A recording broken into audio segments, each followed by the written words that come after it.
You're listening to the Archaeology Podcast Network. Hello and welcome to the Architect Podcast, episode 94. I'm your host, Chris Webster, with my co-host, Paul Zimmerman. Today we discuss chatbots as agents of cultural outreach. Let's get to it. Hey everybody, welcome back to the show. Paul, how's it going? It's all right. Today was kind of a tech apocalypse day for me at work. A part of the network crashed, and then one of my servers crashed. But I pulled through it, and I'm back here and happy to talk to you. How are you doing today? Not too bad, not too bad. The struggle is real with digital archaeology, is it not?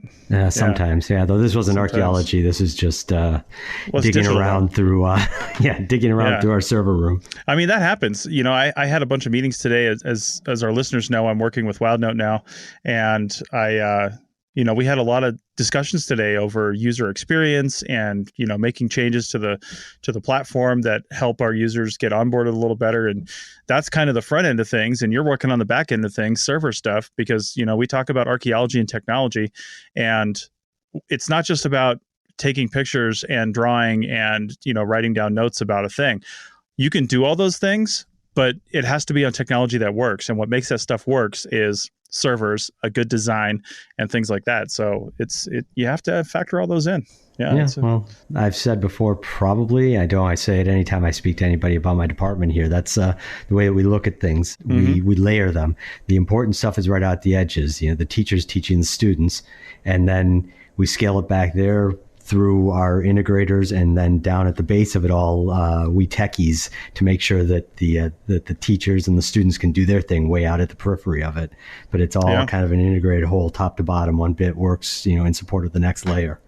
Yeah, it's kind of amazing how shaky of a system this is all built on, right? Like, we can all be doing our stuff, but the three people that really understand it, if they decide they don't want to do it anymore, there's no support. Oh man, that's actually real too. I mean, I think about that as we move forward in time with technology, and we're starting to automate a lot more things. We're starting to, have things do jobs that people used to do. And as we do that, those things need maintaining. And until we have things to maintain those other things and things to maintain those things, then it's going to take people, and it's going to take fewer and fewer people that have that knowledge base to really keep the entire planet running. And that in itself is somewhat of a scary proposition. But I think we'll make it work, and there'll probably be some missteps along the way. And one of those missteps could be chatbots, but who knows? Let's talk about chatbots and automation. So to bring up the article we're going to discuss today, and again, like we did a few episodes ago, we're probably just going to discuss this topic and use the article as a jumping off point. But it's called "Can Heritage Bots Thrive Toward Future Engagement and Cultural Heritage?" And it was written by, it's a digital review, and it was written by, and I'm going to pronounce this wrong, Angeliki. Do you want me to try? Yeah, you try it. You try it. I was going to say the same. Angeliki Tsuganatu. Tsuganatu. That's kind of what I was going to say too. Oh, so, nice. Okay, good. So we probably both got it wrong. Yeah, exactly. Apologies, Angeliki. We both got it equally wrong. Yes. This was written or published in Advances in Archaeological Practice, Volume 6, 2018. Was actually the November issue, if you're looking for it, page 377 to 383, and we will have the DOI for that in the show notes for this. I can't actually put the article in there. I've thought about doing that before, but just to get around them. But this is something you actually have to pay for typically as a member of the SAA. So I think I'd probably get in trouble for posting the article. The PDF probably not the nice thing to do. Even probably if it does drive some traffic. Exactly. All right, so let me just summarize the article real fast. So she basically was looking at chatbots, and let's define chatbot real fast. It's basically, you've seen them before. If you have Facebook or Facebook Messenger, they're being extensively used in there, and in other places where you go online and maybe something pops up and it says, "Hey, can I help you?" And it looks like a person, but it's probably not. And he says, "Hey, can I help you?" And he said, "Yeah, I'm trying to do this." And it's like, "Oh, I can help you with that. Give me some more information." And then you follow this series of questions, and it's something that's designed to help you through a process or answer questions, and basically it's programmed to read certain responses from you.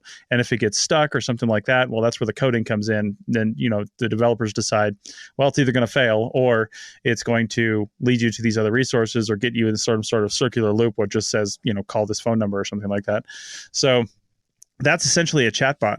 And what I'm just going to say Angeliki. I apologize for not using your last name. I can't try to mispronounce that every time I say it. But so what Angeliki did was she basically did a study real quick of Facebook Messenger chatbots, and primarily because Facebook opened this up to people just a couple of years ago. They had some kind of rudimentary chatbots in there. Then they opened up the developer platform, and a whole bunch of them just exploded on the scene. And they do lots of different things. And I was actually going through and downloading a few more today just to kind of play with it. And so you can download these to do any number of things, but what she did was she looked at 3 of them tied to heritage-related resources. I think they were all museums. Oh, one was the Anne Frank House. 2 others were museums, I believe. Yep. Yeah, museums in Italy.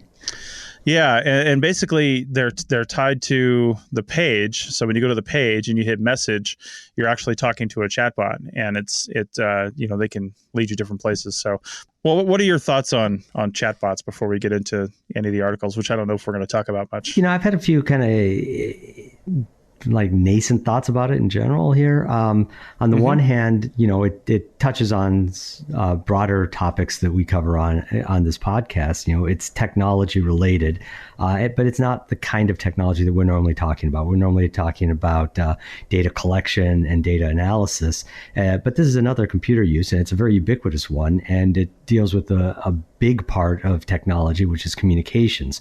And so you said that you were in these meetings earlier today talking about WildNote and what you could do to improve the user interface. And this is obviously an attempt, this being chatbots in general, are obviously an attempt at making a friendly, useful, intuitive, accessible user interface to information for these institutions. And I thought, we have talked about museums, and this is tech related. Might as well see what we have to see. Let's chat about this.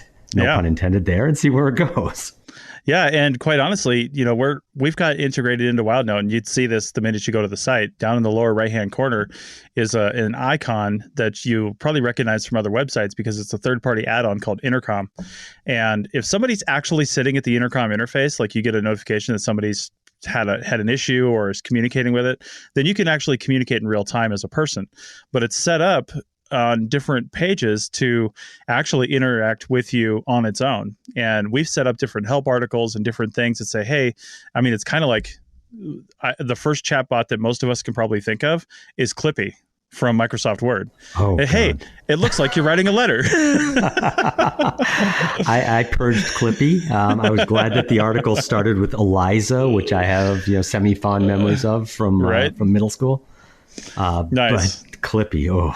Yeah. I mean, that's a common. I mean, that was like, I think one of the first that I can think of really in wide use chatbots. I mean, this Eliza, I had heard of it, but I think it's a little old for me. I just don't remember it that much, but but that's what it is. It's basically a thing that tries to help you through a series of conditional logic and questions. And I've built actually a few on the WildNote platform in the background that are around creating a new project and stuff like that, because we're finding that that's kind of a stumbling block for people. And, so it's like, are you creating a project? And then there's a series of, and this is one of the formats she talked about in the article too.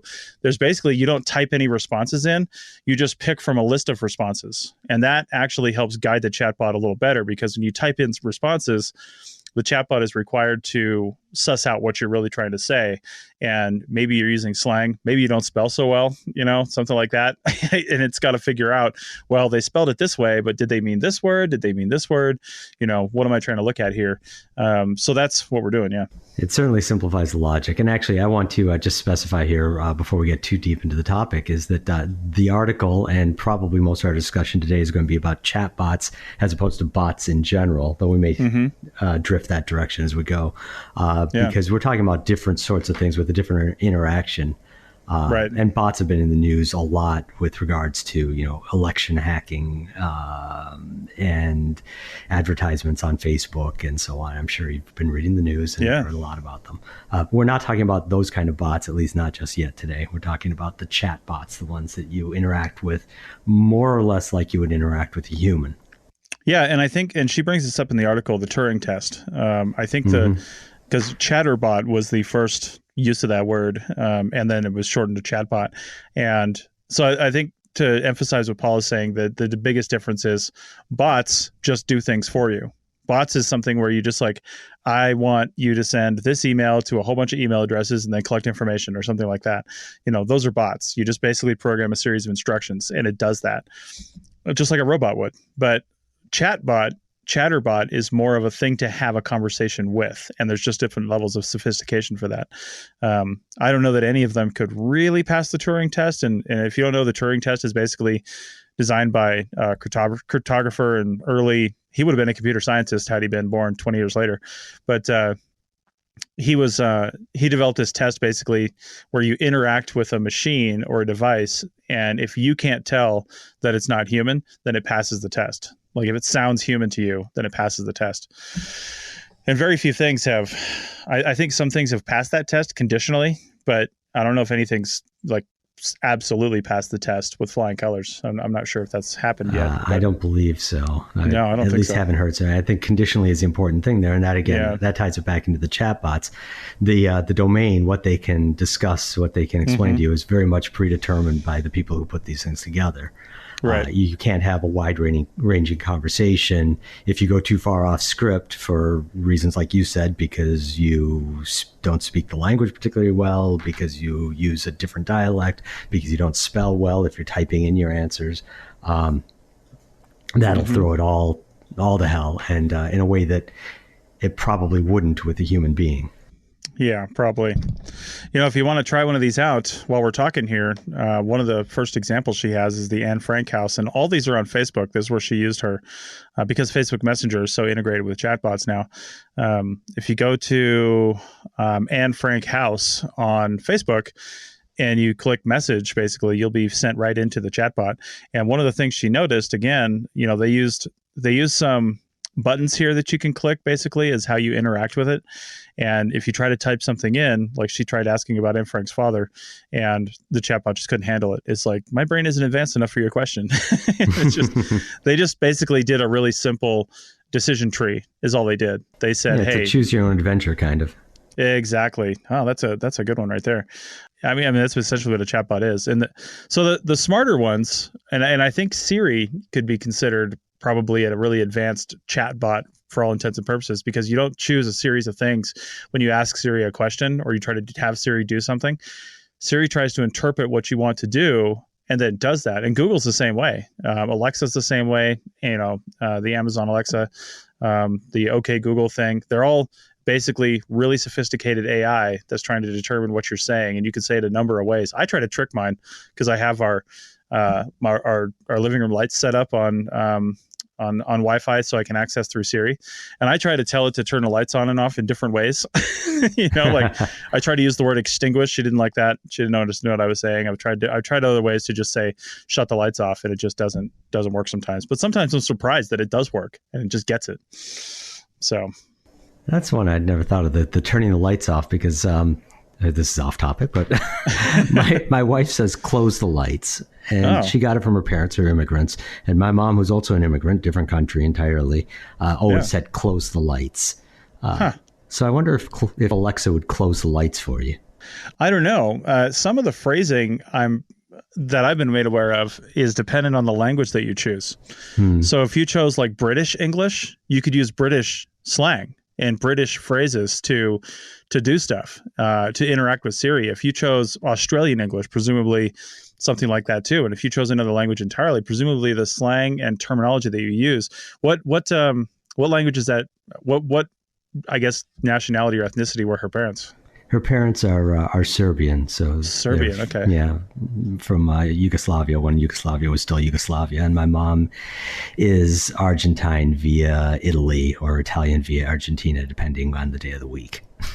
It'd be interesting to see if the Serbian word they were trying to say for turn off the lights actually means close. So if they said it in Serbian, it would actually do it, or if close was the closest English interpretation of the word they were trying to say. Yeah. No idea. It's just always stuck out as me as a curiosity. So I just brought it up because you used trying to trick it with turning off the lights. And I thought, well, I know a way to trick it, or maybe not. And this is a great example of what we're talking about with these chatbots, because the three sites that the author here looked at are museums in different parts of the world, basically. And these chatbots are almost certainly not sophisticated enough to suss out different languages, different slang and stuff like that. And that's one thing as we're looking at building chatbots for heritage resources. I was thinking, man, if you could do just even a quick one for every single, archaeology dig and site that's on the planet that has a Facebook page, and a lot of them do, then you could really help a lot of people out. But then I started really thinking about it. Well, yeah, I could do that in English, but what about the 200 other languages that people speak? How am I gonna do it in that?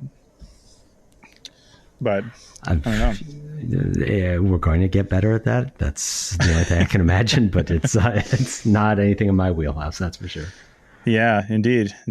I think building these is a real art, probably, and there's probably going to be people specialized in building these sorts of things. Of course, the best way to do it is to just build a really good AI platform that you can just basically point at anything and you don't have to teach it. It just simple. learns. Yeah. Yeah. Right. I mean, that's just it. Just build an artificial intelligence that could run the planet. Where have I heard that series of movies before? No. And it never goes wrong either. No, of course not. Of course not.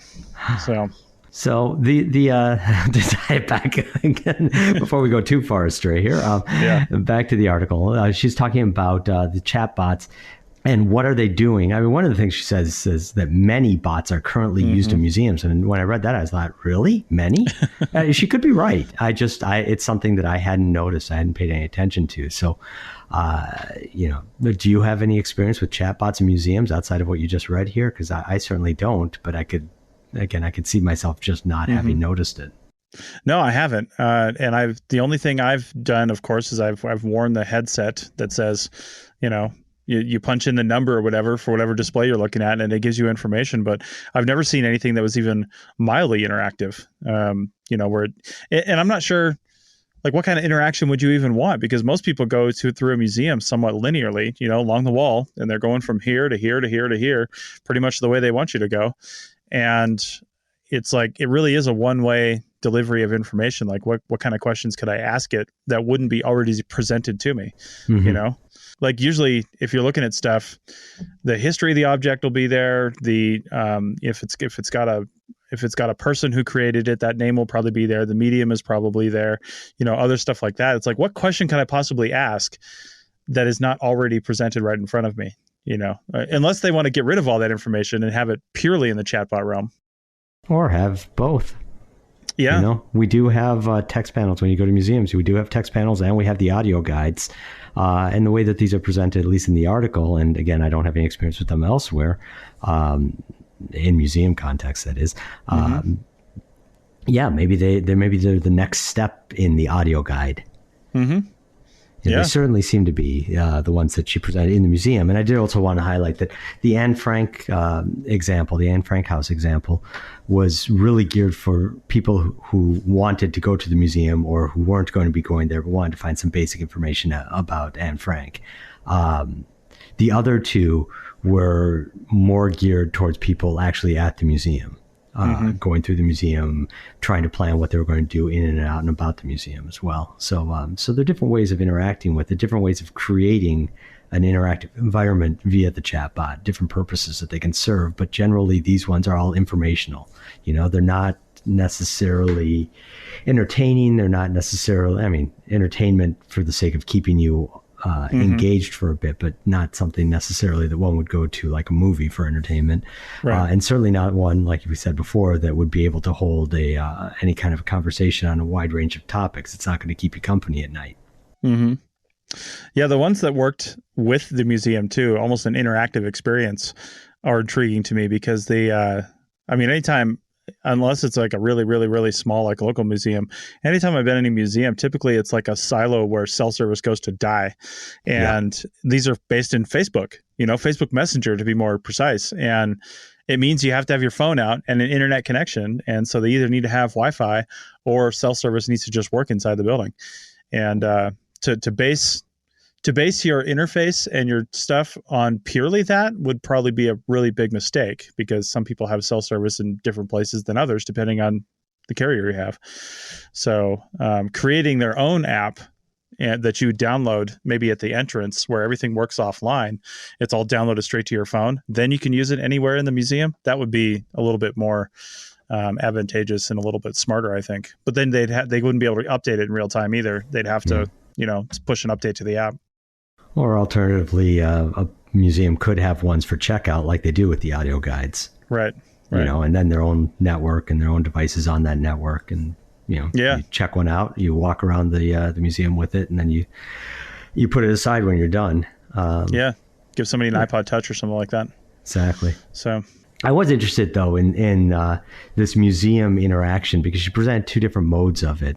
And that did get some of my gears turning, and I think yours too, in some of the examples that you give here. So why don't we take a little break here, and when we come back after the break, we can start to brainstorm what one could do in heritage sites and archaeological sites and the like, and museums as well, with new and better chatbots.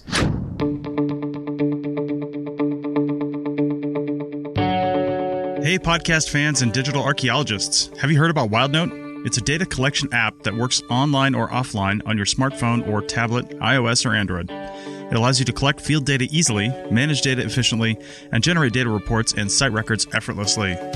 We have a growing list of state site forms built in for your use, and some generic forms that will work anywhere. Check out the shovel testing and photograph forms. You can get a free all-access 30-day trial today by going to wildnoteapp.com. That's wildnoteapp.com for your free 30-day trial. Now back to the show.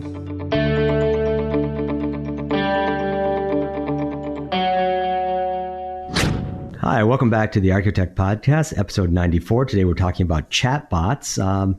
So when we left off the last segment, we were basically covering some of the points raised by Angeliki Tuzanaku. Oh, I bungled her name. I knew I was going to do it. You don't even have to cut that out, because my apologies. Well, now you have to take it. Tsuganatu. There we go. There you go. Deep apologies. I am guessing this is a Greek name, and I sometimes have troubles with Greek names, I guess. I can't do it. So anyhow, so she was discussing three distinct uses of chatbots in European museums, and I was saying that it got both of our juices flowing a little bit in terms of the ideas that directions that one could take chatbots, regardless of the platform. It doesn't necessarily have to be tied to the Facebook Messenger platform like these three were. So the ones that are given here, these infobots, are really a lot like the phone trees you deal with when you're calling a customer support number. They'll ask you a simple question, yes, no. You'll say a simple phrase, usually ending with customer representative, and then you get to a real human being. Yeah. But it's a decision tree, like you said earlier. It's a lot of if-thens. If you go this way, you go that way. This is the next thing. And we discussed also their use in the two of the examples as, maybe augmentations to museum audio guides or supplements to them or replacements for them, and also as some kind of limited docent or tour guide in museums.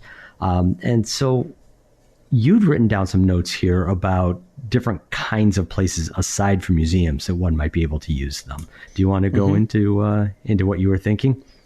Yeah, I mean, I'm thinking all the places where really having a person there is cost prohibitive, and we're actually losing information, and we're losing that customer and really public interfacing, because there simply is nobody doing this job right now. And my thought is like the BLM websites, National Park Service, things like that, where they always have limited budgets that they're working with and really short staffed on every single thing that they're doing. And having some sort of chatbot interface. I mean, I don't know how many times I've gone to a BLM website and tried to find something, because, I work on BLM lands a lot. So when I try to go find, maybe I can't find a fieldwork authorization request on my computer for some reason, I can always find it. But just as an example, if I go to the BLM website to try to find it again, okay, so I'm on BLM.gov, but I need BLM Nevada. Now where's this? And where's the archaeological resources stuff? If a thing just came up and said, what are you looking for? And I could type that in and then find it, because their search is total junk too.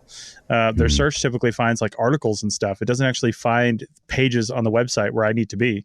And I think they could really benefit from stuff like that because, people go to these websites and they're like, well, how do I get a permit for a Christmas tree, to be topical in December as we're recording this?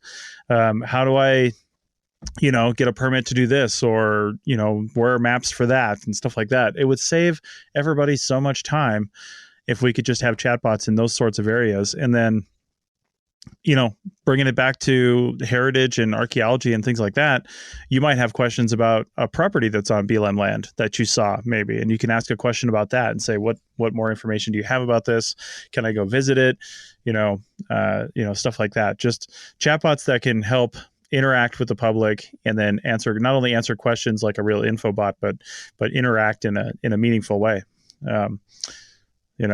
I like something I got to mention real fast here when you mentioned the phone trees. The one thing I like about internet chatbots is, aside from like on Facebook, they have the 3 little dots that indicate they're typing something when they're not actually typing anything. I don't need that illusion, right? Just give me the information. Like I was just on a phone call the other day when I was trying to do something, and you could hear this fake typing in the background when she's like typing up what I just said. Oh, yeah. And then, oh, yeah, okay, hold on a second here. And it actually kind of sounds real, but I know it's 100% fake. And I was just like, just own the fake. I know you're fake. Own it. Well, you know what that brings up. Sorry, I'm going to cut you off here. Yeah, go ahead. Because I wrote this down. With 3D renderings, animated renderings of human beings, there's this notion, the uncanny valley, right? Yep. Where something looks almost right, but not quite. It's really well done, but there's just a little offness to it that is just makes it creepy as hell. And so if you're not as realistic, it's fine. And if you are perfect, it would be fine. But there's a gap in there where things, and I think that what you're saying is that listening to the fake typing as the chatbot goes, let me think about this for a minute. Let me pull up your record. When you call into Verizon or Time Warner or whatever it is the uncanny valley on a phone tree. Mm-hmm. Yeah, I mean, I don't need to think that I'm talking to a human. We've gone to this weird place where, people say in their customer service, like, oh, we have real live humans in our customer service. Like that's an advantage. Humans are dicks, right? I would rather talk to an advanced chatbot that can actually just get me what I need in a shorter period of time rather than me having to explain it to them.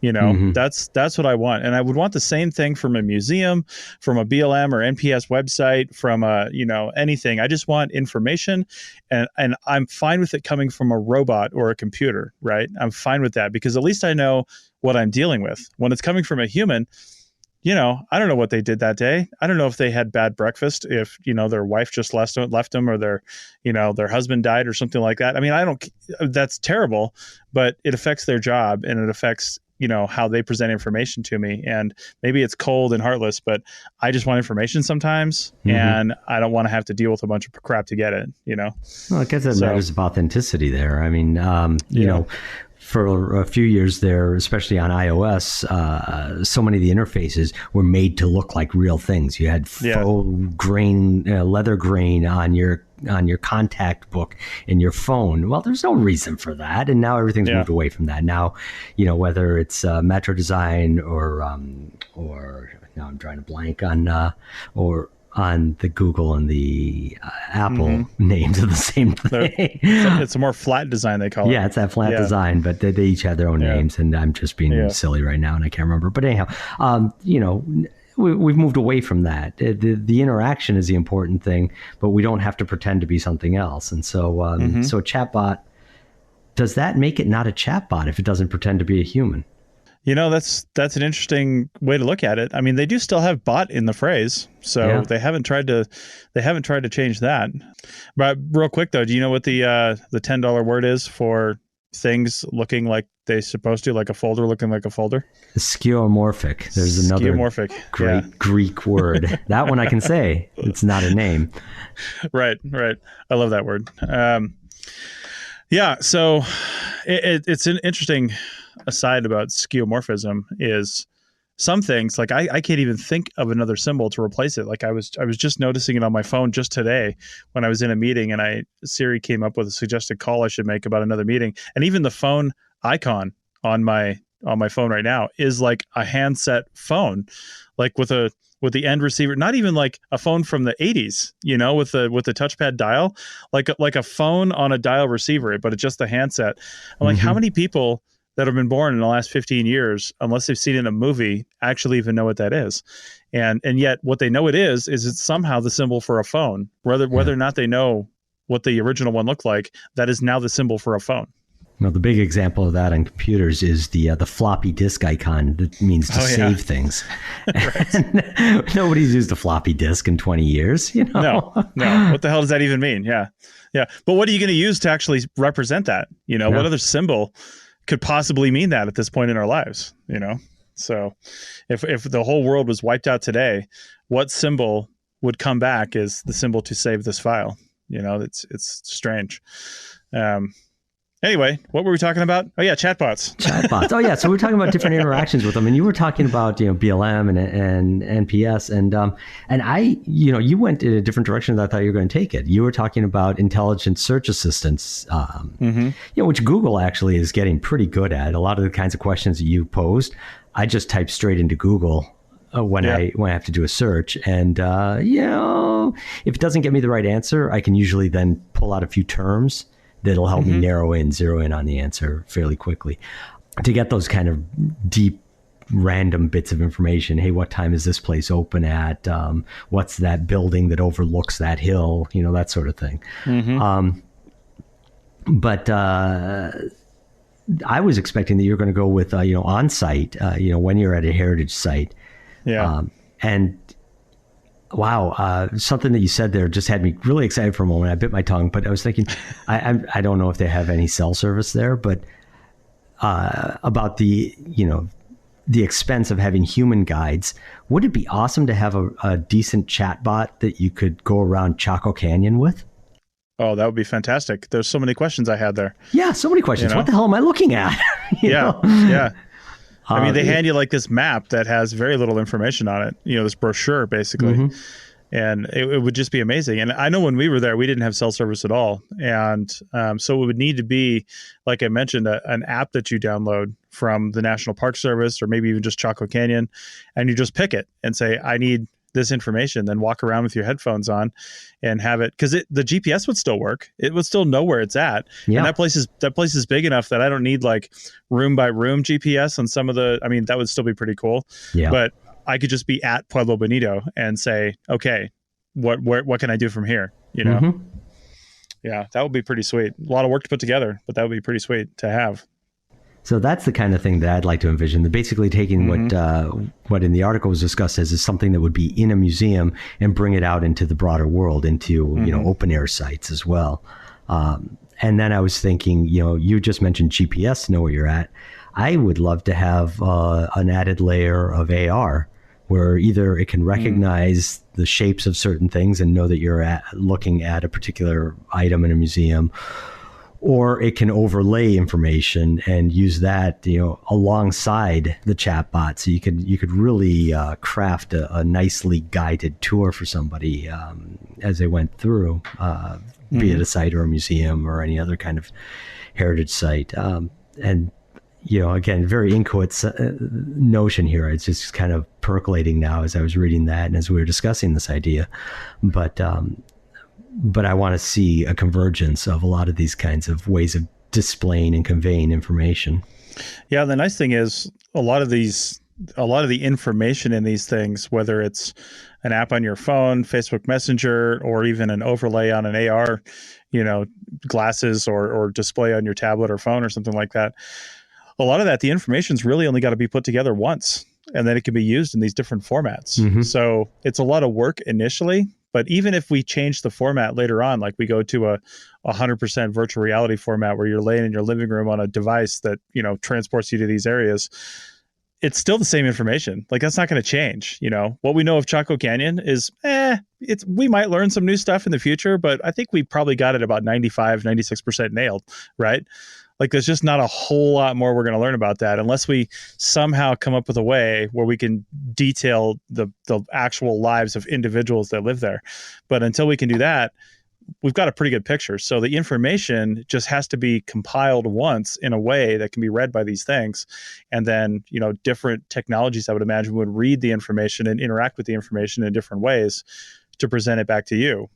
Right now it's more decision tree like, and in the future it would probably be more conversational, like you're just having a chat with somebody. But like one of the comments I made here, to pass the Turing test, it needs to be seen as, passing for human. But, and I mentioned docents at museums, but like I said in one of my comments here on our notes, I was like, can a docent in a museum even pass the Turing test, like an actual human? Because like they're just people working a job, and, they memorized all this information so they could be a docent at the museum. Now, maybe some of them are way more into it than others. Don't get me wrong. I'm sure some of them are fantastic at what they do, and they have really gotten into it. But there's probably some, and your wife works in a museum, and maybe she can speak to this, but and you live in like the mecca of museums, but there's got to be some that are just like, if you pose them a question that's outside of the framework of their job and what they know, they just like, you can almost see them shut down, right? Like you just see them just like, I don't know. And, then a 5-year-old pulls out Wikipedia and answers it for you. But otherwise, I don't know. I think chatbots would be a serious help in those things, because they just could be smarter. You program them with all the information. Yeah, I mean, I also... am I human or am I a robot? You just stumped me. No, I was going to say the being posed a question that shuts you down. I've certainly had that happen when I'm teaching. I just don't know. It happens daily. Actually, we kind of revel in it at work. Is that because we all work together? There's not any shame for us to have somebody come down and ask us a question that stumps us. It's a great challenge. And if we can't get it, we're going to hand it off to the next person. But that brings up then the bit that chatbots are probably weaker at. I mean, if you stump a person and they stump and they act stumped and they apologize or whatnot, or they pass off to somebody else, they try to deflect, they do any of the things that people do when you ask them a question they don't know the answer to, it's a person, right? Mm-hmm. The interaction is very human. It's an interaction that we've all had before. That's something that we don't generally get with this chatbot. It gives you a pat. I don't know the answer to that. I didn't understand. Could you please rephrase something like that?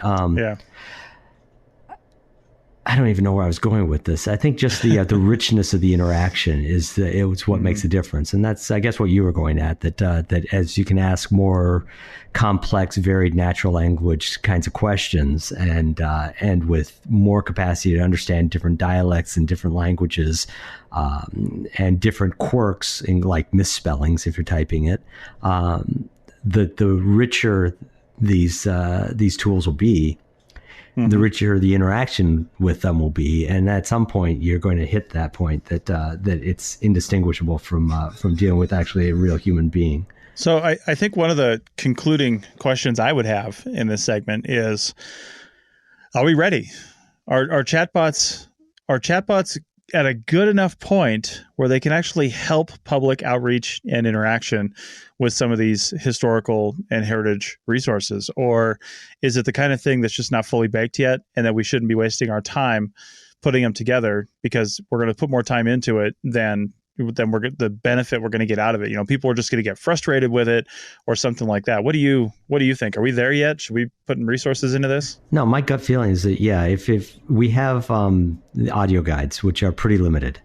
I've never been a fan of them. Some people are, that's fine. It's just personal preference.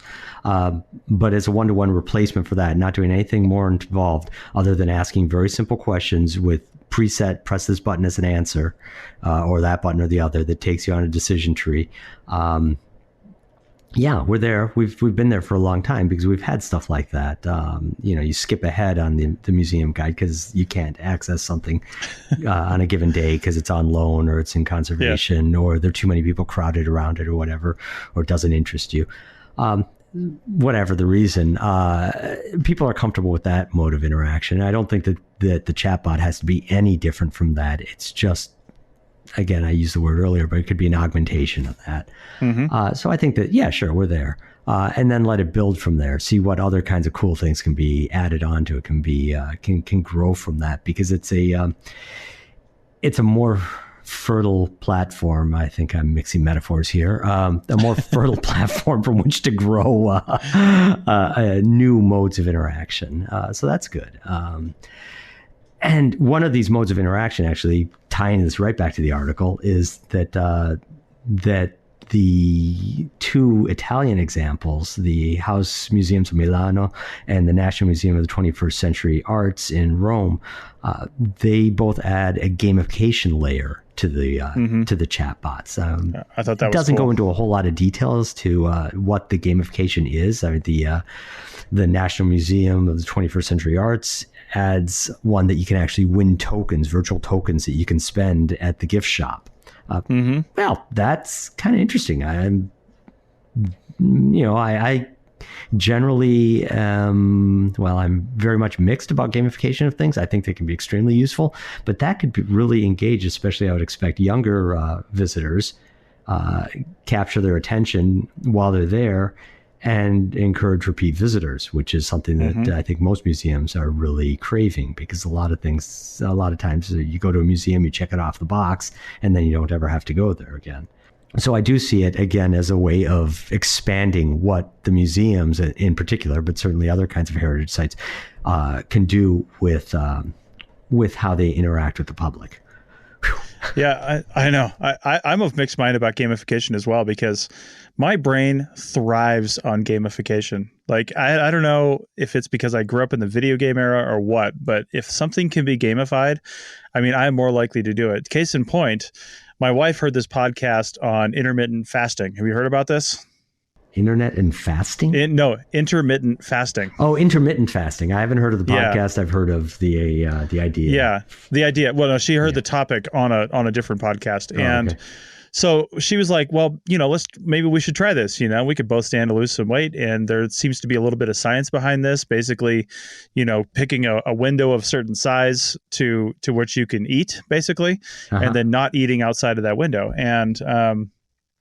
So I was looking around and I found this app called Zero, and we're not doing the app. I didn't plan on doing this for my app of the day until you just said all this, but I found this app called Zero, and basically it has an Apple Watch complication. So I can see this little thing that says, how far I am into a, 16 or 18 hour fast.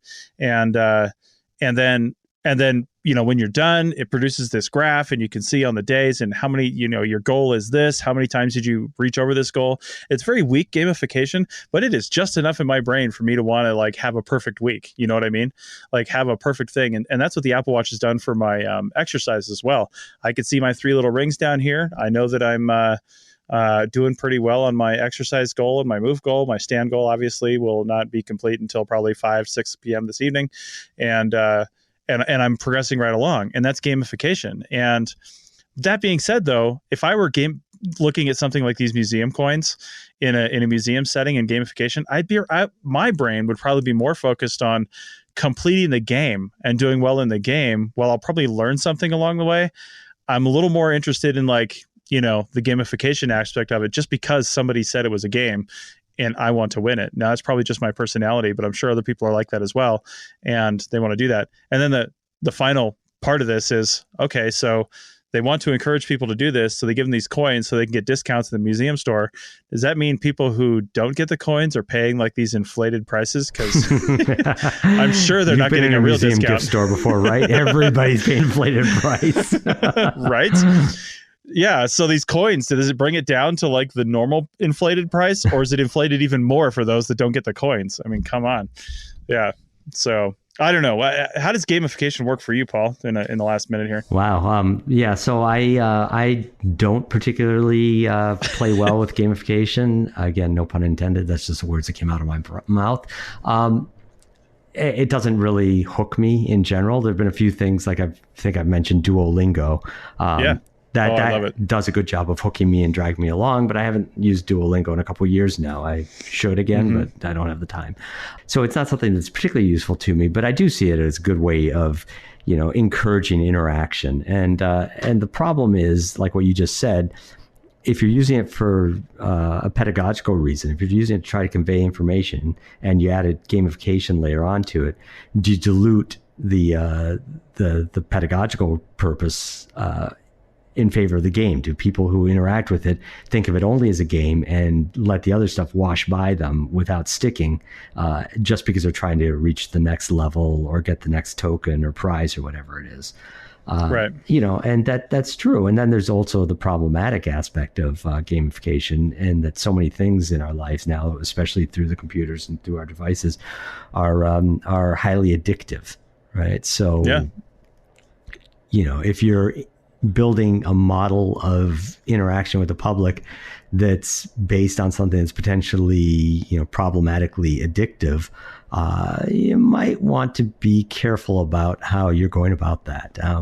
I doubt that you're going to build a successful replacement for Fortnite, for going to the Anne Frank Museum. They'd be highly inappropriate, but if you're still using the same sorts of models for how you get somebody hooked on something, you might want to wonder about. I'll just leave it there. I don't even know where I'm going with this, but it could be problematic. Again, it can be useful, it can be problematic. That's like most of our tools, isn't it? I think so. All right. Well, let's call that the end of it then. If you've come across any really cool bots that you thought worked really well for not only Facebook Messenger, but other stuff, like we use Slack pretty extensively here in the APN, and Slack has bots that you can insert. I use bots with Trello to do different things. They're not really chat bots, but they're more bots in the sense that they do things for you. And if you've got any fun ones, let us know. Send us a message. Let's put that down as a future episode idea. Hey, we should. Yeah. Let's absolutely do that. All right. So I think we'll call it right there, and we'll come back in just a minute for our App of the Day segment. Back in a second. This network is listener supported. We're trying to move away from paid advertising while also creating new shows and supporting the ones we have. The APN has never and will never make a serious profit on our podcast.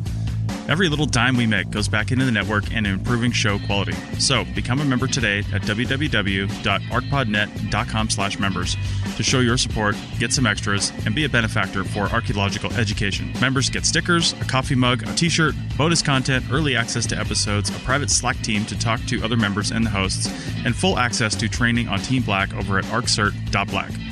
So check out our memberships at www.arcpodnet.com/members today and support archaeological education. That's www.arcpodnet.com/members. Now back to the show. Get 15% off a set of BrakeMess Select, Select Pro, or Import Direct brake pads and 2 rotors now at O'Reilly Auto Parts. O'Reilly Auto Parts. All right, welcome back to episode 94 of the Archaeotech Podcast, App of the Day segment.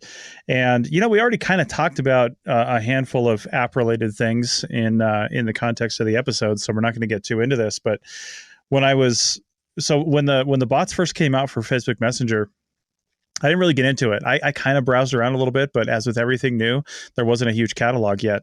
And it's actually a little bit confusing to figure out how to find a bot within Facebook Messenger. So typically, I haven't found, honestly, a way to do it on a desktop machine yet. Now, if you go to somebody's website, like we're mentioned in the article in the last couple segments, and they have a message thing there you will interact with the bot. But if you're trying to add a bot to your Facebook Messenger, that's something that's not related to like a specific page, it's more of a chat bot, that I couldn't really figure out how to do. I was trying to do that today, and I couldn't figure out how to do it.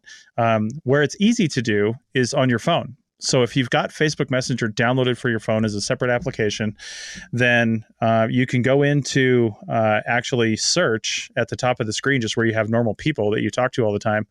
You can go into search and look for things. And if you go into search and you see something, like, let me type in something real quick here. You go into Discover, actually. You can go over there and see different stuff. I'm on the iOS app here. They've got this little icon. It's like a hexagon with a little lightning bolt inside of it, and it says automated messaging. Those are typically the bots. If it doesn't say automated messaging next to it, then you're probably going to talk to a real human being, and it's not a bot at all. It's just somebody's page that you're talking to. So I looked at some stuff. They had some categories under there, and I looked up productivity, and one that I downloaded, and it's already sent me stuff today, is called Word of the Day. and that's it. And I've got a link to it in the show notes, just en.wordwordapp.com. And apparently they've got a regular app you can download. And I thought this was neat. It's not a bot that's going to give me a bunch of crazy stuff. I've always got my phone with me. I always pick it up in the morning and check new notifications. And I just downloaded this today, so I don't know when it's going to notify me, but it immediately gave me a word of the day of Tergiversate. I can't even say it. Tergiversate. And it has a pronunciation here. It'll give you the audio pronunciation, but it's make conflicting or evasive statements equivocate. And I was like, oh, okay. And you can see a full description, and it will basically use it in a sentence. And it says here, the thought of tergiversating crossed his mind several times, but like a true soldier, he continued with the war against the enemy and against himself. I was like, wow, that's pretty crazy. And I can have it give me more words if I want here. I can go to the web. I can do whatever I want. But I thought it's just a neat little, stupid little thing. Now, this isn't a chat bot like we were talking about. This is really just a bot that gives me something once a day. There are some other chat bots in there, but I figured I'd go look for something different for my app of the day. So anyway, that's pretty much all I've got. Paul, you should go check out some chat bots. Did you download Facebook Messenger for your phone, or are you? No, I years ago I got very upset with Facebook, so I killed my Facebook account, or as much as you can kill a Facebook account. I had to revive it last year for posting things on the AIA New York Society webpage, Facebook page rather. So I had to revive the account, and I studiously avoid it for everything except for posting to that one page. So anytime somebody tries to friend me on it or anything, it just sits there forever because I avoid Facebook like the plague, I think it is. I work with a bunch of developers here, and I'm going to have them create a bot that simply just reposts Fox News articles to your Facebook page. So if you ever do go there, you'll actually I'll explode. Just be totally shocked and absolutely not shocked at the same time, right? Right? Nice. I actually... Yeah, go ahead.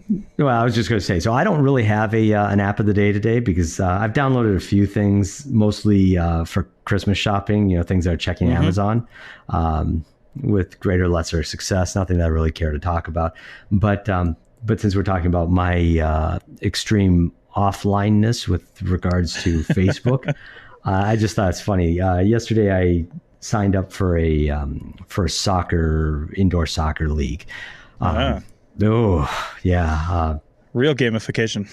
Yeah, real gamification. We'll see how this goes because I haven't played soccer in a long, long time. I was never any good. And it turns out that I'm twice the age of everybody else there with half the skill. But as they put the teams together... So you're the ref? That's the thing. I'm normally the ref on my son's leagues, right? But... Yeah.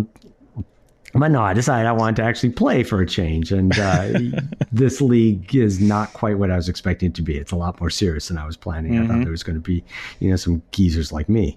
Anyhow, that's not important. The important thing is that that once the teams got put together, I ended up on a team, I'm sure to everybody on that team's chagrin, and we all put each other's names in because they were trying to say, how are we going to organize? How are we going to get each other's, let's group text, let's do that. And they said pretty quickly they settled on GroupMe. Communication app. It's been around for 8 years, 10 years. I've never heard of this damn app. I haven't either. Yeah. And it's owned by Microsoft. It was its own development. It got bought out by Skype, and then when Skype got bought by Microsoft, it's now a Microsoft app. It's iOS and Android, and it's got a web page that you can do it. You can use it just with SMS, or you can do it through the app. Pretty slick. Now I've got yet another messaging app here on my computer, on my phone rather, alongside all the other ones I don't use, like Google Hangouts chat and Google Hangouts, two different things. And Slack is here. I do use that some. Skype, which I haven't used in forever. WhatsApp, which I only use for people who, friends of mine who don't live in the U.S. and who are WhatsApp based. Wow, how'd I miss this? Yeah, I have no idea because even their like webpage, it says even works over SMS, and it shows like an old iPhone 4 or something like that with an old operating system and like a handset and a flip phone. Yeah, like a flip phone. Yeah. So you don't even need to have our app to use GroupMe. It sounds like it's probably just God, I don't know how that works, actually. But all these 25 to 30-year-olds, they settled on it really quickly. They've used it before. Wow. That's pretty cool. So, yeah, there's whole worlds of different ways of using the computer and using the phones and these devices that even though I kind of do this for a living, I had no idea existed. Mm-hmm. Nice. Well, I will, that reminds me, I want to say one more app just as we're putting apps out there. Because when you said GroupMe, it made me think of this, even though it's absolutely nothing like this. But just in case you guys are doing some sort of, holiday thing where you have to pick presents for somebody, like pull a name out of the hat kind of thing. My wife's family for the last, 4 or 5 years, it's kind of a big family, so it's expensive to buy presents for everybody. So she's used this service called drawnames.com. And the thing I like about Draw Names, 2 things. One, you can put a bunch of names in there. First off, it's totally free. And once everybody has accepted their invite for the year, because you can do it each year, once everybody's accepted their invite into the gift exchange, then it draws the names, and then you know whose name you drew. Nobody else knows whose name you drew, and you can't see who drew others' names. You don't know who got you, but you can see everybody's wish list. So you can put up a wish list of things, and you can see everybody's wish list. But again, you don't know who got you, but you know who you got. And that's pretty much it.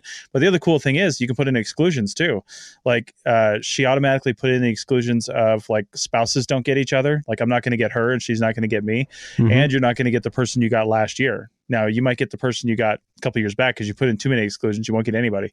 But so she puts those 2 in, no spouses, and then no, not getting the person you got last year. And it saves all those data. So I can go back and look at the past years and see who got whom. And it's pretty neat. It's really slick. It's totally free. It works right online, and it's pretty easy. We've used it, like I said, every year for the last 4 or 5 years. That's pretty cool. Yeah, it's pretty neat. It's fun and easy to set up. And if you're doing any kind of gift exchange, whether it's at work or, family or whatever, then give it a shot. It's pretty cool. My kid, we do one, my sisters and I, amongst our kids, every Christmas, but it's 6 kids total. So we just put names in a hat, and if it's a sibling, we throw that name back in and draw again. Yeah. So it's not very difficult, but this is essentially the equivalent of that. And I guess one of the things I like about it too is when you're putting names when you're putting items in the wish list, if you're just typing it in, like just typing the words in, it searches like Amazon and Google and stuff like that, and it will actually pull up the product that you're putting in there, and then somebody can just click right on that and be taken right to the website, and it's pretty easy. So yeah, it's pretty cool. It's handy for us because most of us don't live in the same place, except we meet up for Christmas. So when you're trying to actually draw names out of a hat, it gets a little complicated, like a month or 2 ahead of time. Yeah. So no, it's pretty neat. I like it. So. All right. Well, I don't think I have anything else on bots, except that we're going to replace one or both of us with chatbots. Two chatbots just having a conversation. We may have already. We just both passed the Turing test. I don't know. I did just see an article that says that scientists are like 99% certain we're not living in a simulation. So, just as like reality. So you're saying there's a chance. Nice. Exactly. So if we are living in a simulation, then we're all just really advanced chatbots. So put that in your pipe and smoke it. Oh. All right. I know. Okay. Well, that's all I've got. Paul, thanks a lot. I'm going to go brave the one and only snow day we're probably going to get here in Reno, and go from there. So well, enjoy it. Yeah, indeed. They're getting good talking to you today. Yep. All right, man. We'll talk to you later. Bye. Take care. Bye.